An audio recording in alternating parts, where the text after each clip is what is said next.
Golden Sun is a RPG series developed by Camelot Software Planning and published by Nintendo for the Game Boy Advance, and then later made for the DS as well.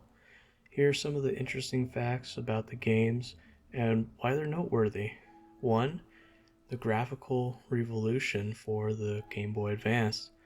The fact that Golden Sun and then Lost Age, Golden Sun 2, pushed the Game Boy's advanced graphical capacities to their limits, featuring detailed sprites, dynamic lighting, and impressive spell effects. And at the time, there weren't many GBA games doing this. They would all use simple 2D assets. Golden Sun delivered visuals that felt closer to a console RPG. Additionally, the Jin system was a unique mechanic. The ability to go and collect Jin allowed them to equip different elemental creatures and modify their character class and stat and summon abilities. The reason why this is different is that it added deep customization that wasn't bound to different specific equipment pieces, but rather elemental contrasts where you could benefit during a battle by having the proper elements attached. And then we look at the single story that's split across two different games, where due to the hardware limitations, we saw Golden Sun and the Lost Age were essentially supposed to be one game, but we had to have them divided into two pieces because for Nintendo at the time, creating an epic interconnected narrative was feasible, and putting them both in the same game was not. And we got to see multi-stage successors like the Xenoblade Chronicles series emerge as a result. Another wonderful aspect of Golden Sun is that there was puzzle-heavy gameplay, where you got to see different synergy abilities. Moving pillars and freezing water allow for a unique blend of RPG exploration and Zelda-like constructions to be made, which stood out from most other turn-based RPGs.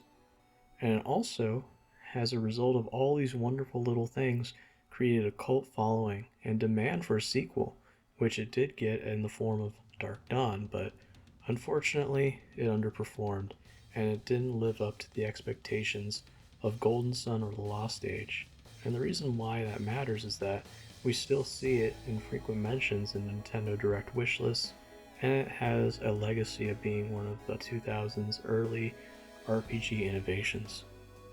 Influential soundtracks were also included in the game by Motoi Sakuraba, who had made music for Dark Souls and Tales of Symphonia, but the orchestral style music within the GBA's limitations was amazing for its time, and tracks like Venus Lighthouse and the core battle theme still remain fan favorites to this day.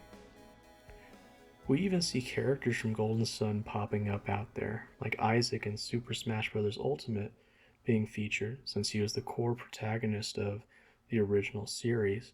We got to see him return as not a Golden Sun character, but a playable character in the wonderful and popular franchise of Super Smash Bros. The reason why all of these things matter today is that Golden Sun was ahead of its time with time melding deep mechanics, stunning visuals, and an ambitious story. While it never reached the Final Fantasy levels of fame, its innovations influenced later RPGs, and its dedicated fan base still keeps hope alive for a modern revival. If you're exploring classic RPGs, this series is a hidden gem very much worth experiencing. Thank you, dear viewer, for listening. Please subscribe, share, and comment telling me what you want to see discussed in the future. Goodbye.